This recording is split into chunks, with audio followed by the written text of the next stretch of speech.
حضرت ابو ہریرہ رضی اللہ عنہ سے روایت ہے کہ رسول اللہ صلی اللہ علیہ وآلہ وسلم نے فرمایا، مجھ سے دین کے بارے میں پوچھو۔ صحابہ کرام رضی اللہ عنہم آپ صلی اللہ علیہ وسلم سے اتنے مرعوب ہوئے کہ سوال نہ کر سکے۔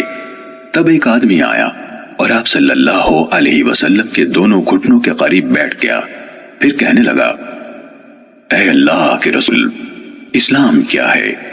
آپ نے فرمایا، تم اللہ تعالیٰ کے ساتھ کسی کو شریک نہ ٹھہراؤ، نماز کا اہتمام کرو، زکوٰۃ ادا کرو اور رمضان کے روزے رکھو۔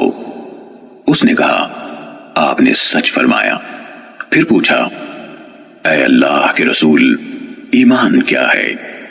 آپ صلی اللہ علیہ وسلم نے فرمایا، یہ کہ تم اللہ، اس کے فرشتوں، اس کی کتاب، قیامت کے روز اس سے ملاقات اور اس کے رسولوں پر ایمان لاؤ، مرنے کے بعد اٹھنے پر ایمان لاؤ اور ہر امر کی تقدیر پر ایمان لاؤ۔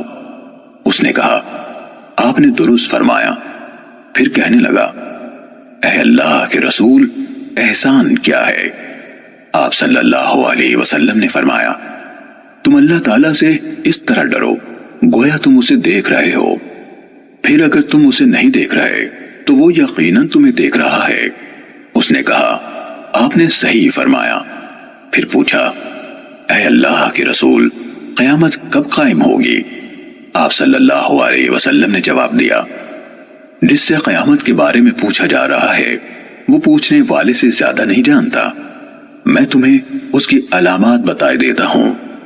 جب دیکھو کہ عورت اپنے آقا کو جنم دیتی ہے تو یہ اس کی نشانیوں میں سے ہے، اور جب دیکھو کہ ننگے پاؤں اور ننگے بدن والے، گونگے اور بہرے زمین کے بادشاہ ہیں تو یہ اس کی علامات میں سے ہے، اور جب دیکھو کہ بھیڑ بکریوں کے چرواہے اونچی سے اونچی عمارات بنانے میں باہم مقابلہ کر رہے ہیں تو یہ بھی اس کی نشانیوں میں سے ہے۔ یہ یعنی قیامت کا وقوع غیب کی ان 5 چیزوں میں سے ہے جن کو اللہ تعالیٰ کے سوا کوئی نہیں جانتا۔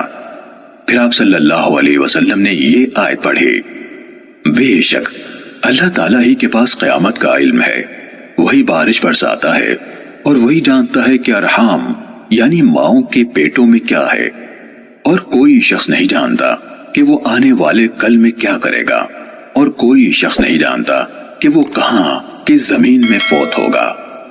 سورت کے آخر تک۔ حضرت ابو ہریرہ رضی اللہ عنہ نے کہا، پھر وہ آدمی کھڑا ہو گیا اور چلا گیا تو رسول اللہ صلی اللہ علیہ وسلم نے فرمایا، اسے میرے پاس واپس لاؤ۔ اسے تلاش کیا گیا تو وہ انہیں یعنی صحابہ کرام کو نہ ملا۔ رسول اللہ صلی اللہ علیہ وسلم نے فرمایا، یہ جبرائیل تھے، انہوں نے چاہا کہ تم نہیں پوچھ رہے تو تم دین سیکھ لو، انہوں نے آ کر تمہاری طرف سے سوال کیا۔ صحیح مسلم حدیث نمبر 99۔